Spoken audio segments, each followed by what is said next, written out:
Welcome back to Leaders Want to Know, a leadership development podcast. I'm Monica Moore, and I'm joined by my colleague, Carrie Najum, and I'm also an educational specialist in the Office of Leadership Development. And today we have our very first principal participant with us here on the podcast. Yes. We have the John Flowers from Walt Whitman Middle School, and we're going to give John a minute to tell you all a little bit about himself. So here he is. Well, hi, welcome everyone. Like they said, my name is John Flowers, principal of the Walt Whitman Middle School here in Alexandria, Virginia.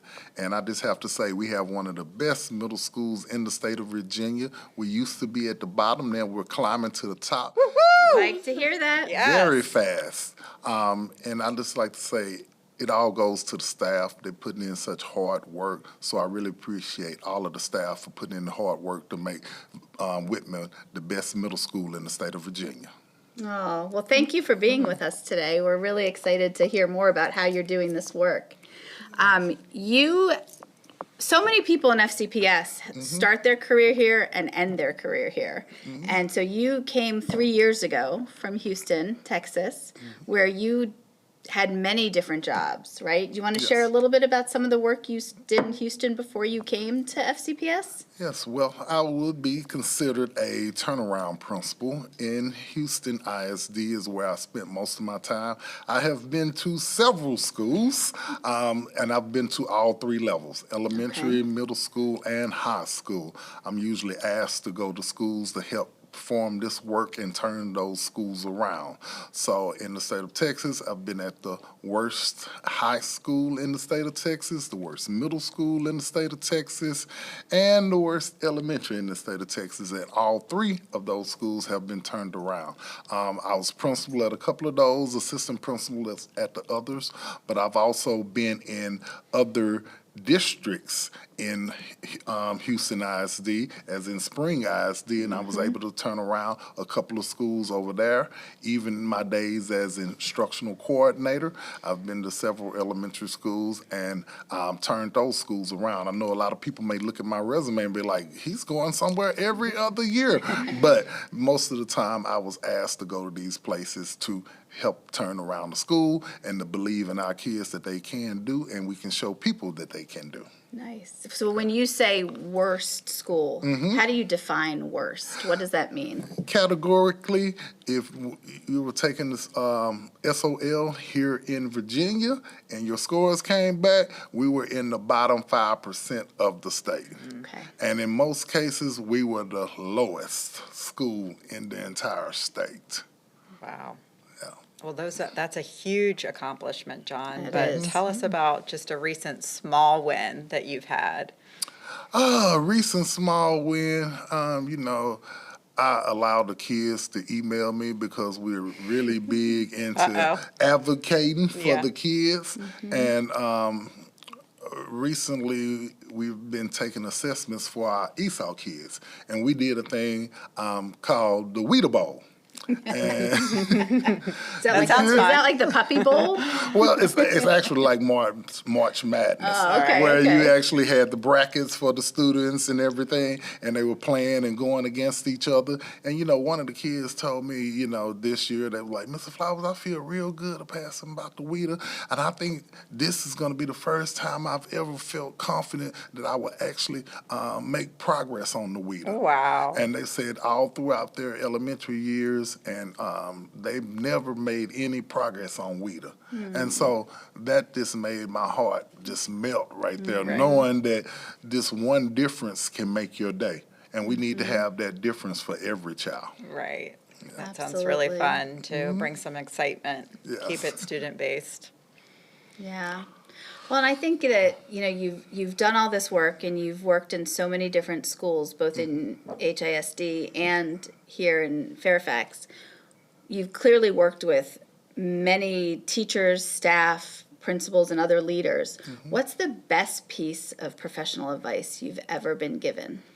When I very first started education, I do come from a background of educators. So my mom was an educator, my dad was an educator.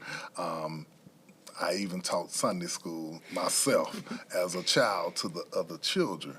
And when I met my first principal, by the name of Miss Johnson. You know, she knew me and she hired me. It was a 1-minute interview. And she 1 minute. She hired me because of the background that I come from, etc. And she told me, I want you to make sure that you hold your teachers, your colleagues accountable. And she proved that to me. She came and asked me and said, oh, how's your colleague across the way doing? How's her teaching? And at that point in time, I was like, oh, she's okay. You know, I told her some things. And so she immediately called that teacher down there and it's like, tell him exactly what you told me about her. Wait, were you You're a in teacher trouble. at the time? I was a teacher at the time. So I directly had to say the exact same thing boy. about her teaching in her face Wow. with the principal right there. And How she did that was go like, over? oh, it didn't go over so well. I made a lot of enemies right then and there. And I was like, I didn't know it was going to come to this. But in her meeting with me, she was like, I want you to hold everybody accountable. You hold your teammates accountable just like I hold you accountable. Accountability is what makes the school run and it makes sure that everybody does their jobs. And the kids will succeed after that. So I've taken that throughout my career. For what I've learned from her, and that is the biggest thing when you're turning around schools is holding everybody accountable and making sure being transparent with everybody because that's the only way we're going to get better. Have you made any shifts from how you did it that first time with that teacher to now when you're working with staff? Of course, you grow along the way, and you find different ways to hold people accountable, but I am strictly a black and white person. In the numbers do not lie. So if the numbers say that you're a 30% teacher, then you are a 30% teacher. But that doesn't mean you should be fired. That means we need to go in the lab and we need to cook up something different so in order for your kids to succeed. So, yes. All right. That must have been really challenging. I can't even imagine having to say that not prepared. Yes, I mean, it comes with the territory, Right. you know, and she had a big belief in me. And at the time when I went to that school, that was the first thing. They were one of the worst schools, elementary Right. schools. Right. And to give you an average, it was a 30% passing rate at the school. And so my classroom on the STAR test at that time, I had 36 boys and 100% passed reading and writing. 36. And so they were like, how did he get this to happen? And so it was just holding my kids accountable. We were fun, but we did the work. But I made every day fun for them. That was one of the things. So you mean business, but Yeah. there is also fun. There's a fun side. Yes. All right. So speaking of fun or maybe business, if you have the marquee outside your school for 100 days and you couldn't change it, what message would you put on? One word, believe. Believe. Because I believe the beliefs have been lost in our students. I hear too many adults, and you hear it all across. These kids can't do. This kid can't do this. Or these kids can do. They're actually smarter than us. But Absolutely. you have to Yes. believe and build up their confidence. They lose a lot of confidence because we talk so down up on them. But Agreed. you have to have one person to believe in them. And if it starts with me, it trickles throughout the building. And so you have to show that love. You have to show that care for them. So you got to believe in them. Have you seen that happen across Whitman? It has. The climate is great at this point in time. The students love it. And, you know, I get emails from them all the time. You're the best principal ever. And, you know, and they actually like coming to school. And you can see it in the data. As our scores are improving, so is everything else. So is our discipline dropping. So is our attendance. It is dropping. So kids are coming to school because they enjoy coming to school. And that's the most important thing. We got to get them here, and Yeah. we got to be able to keep their attention because all of us has been in school, and who wants to sit in front of a teacher that is a sit and get? You're bored to death. That's just like in grown folks' meetings. We sit here and doze off because it is We hear you in boring. professional learning. Yes, we do. We work hard to make sure no one dozes off. Yes. So you got to make it fun and interesting for the kids. Right. We agree. So it sounds like you've talked about a lot of different things. Is there something that really resonates with you or that you are excited about that's happening right now in education?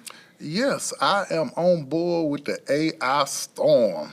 I know a lot of our people don't want to go into AI. They're scared about the access to the data with AI, with the We are students. right there with you. We Yes. love it. But I currently use AI every day, and it is making tasks much simpler and easier. And I believe that we're going to get to a level, as you can see overseas, they're having robots run marathons, etc. And I do not think we should be in last place. I actually think we should be leading it, but we got to teach our students to do it. I know there was a curve for coding, but you don't even need coding anymore without AI. And that's how fast the technology changes. And AI is going to be a big part of that, and I really think we need to be on board and be one of the front runners in the AI market.